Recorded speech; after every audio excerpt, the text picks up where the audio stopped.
Halo semuanya, Assalamualaikum warahmatullahi wabarakatuh. Sampurasun. Apa kabar Ananda Soleh dan Solehah semuanya? Semoga semuanya selalu ada dalam keadaan sehat, ceria, dan selalu semangat. Jika ada Ananda yang sedang sakit, semoga lekas sembuh ya. Nah, Ananda semuanya, alhamdulillah hari ini kita bertemu kembali ya bersama Ibu Reni Rahayu untuk mempelajari muatan pelajaran IPS, yaitu tentang interaksi manusia dengan lingkungan sosial. Supaya belajar hari ini berjalan dengan lancar, kita berdoa terlebih dahulu ya, membacakan Bismillahirrahmanirrahim. Semoga belajarnya lancar dan diberkahi Allah Subhanahu wa Ta'ala. Untuk selanjutnya, kita simak penjelasan berikut ini. Interaksi manusia dengan lingkungan sosial, muatan pelajaran IPS kelas 5.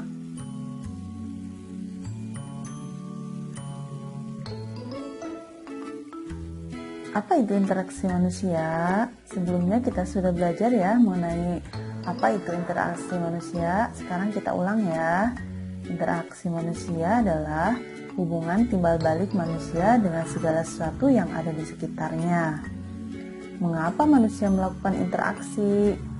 Karena manusia merupakan makhluk sosial yang tidak bisa hidup sendiri, selalu membutuhkan pertolongan orang lain dalam kegiatan memenuhi kebutuhan hidupnya dan membutuhkan lingkungan alam sekitarnya.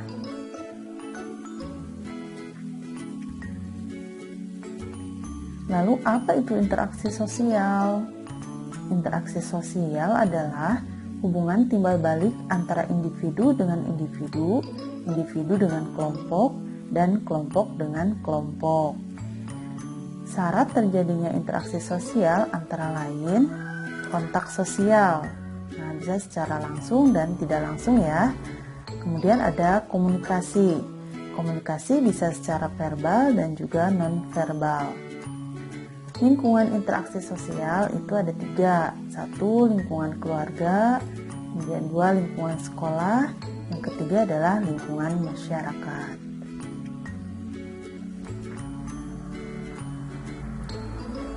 Apa ciri-ciri interaksi sosial? Yang pertama adalah jumlah pelaku lebih dari 1 orang. Kedua, terjadi komunikasi di antara pelaku melalui kontak sosial. Ketiga, mempunyai maksud dan tujuan yang jelas. Keempat, dilakukan melalui suatu pola sistem sosial tertentu.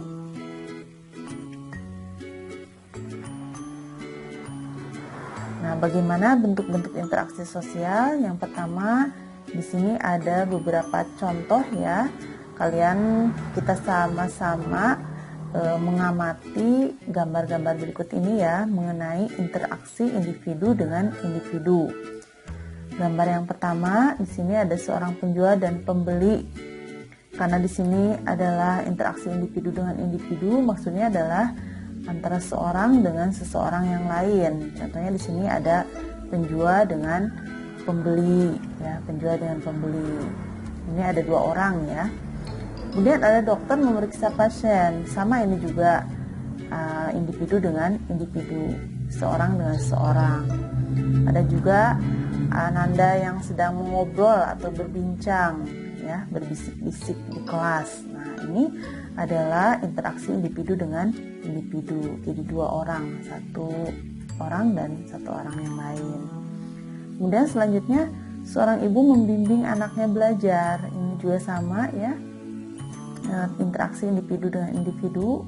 Kemudian ada seorang ibu memeluk anaknya ya. Kemudian berjabat tangan. Lalu bisa juga berkenalan ya. Berkenalan sambil berjabat tangan. Itu termasuk interaksi individu dengan individu.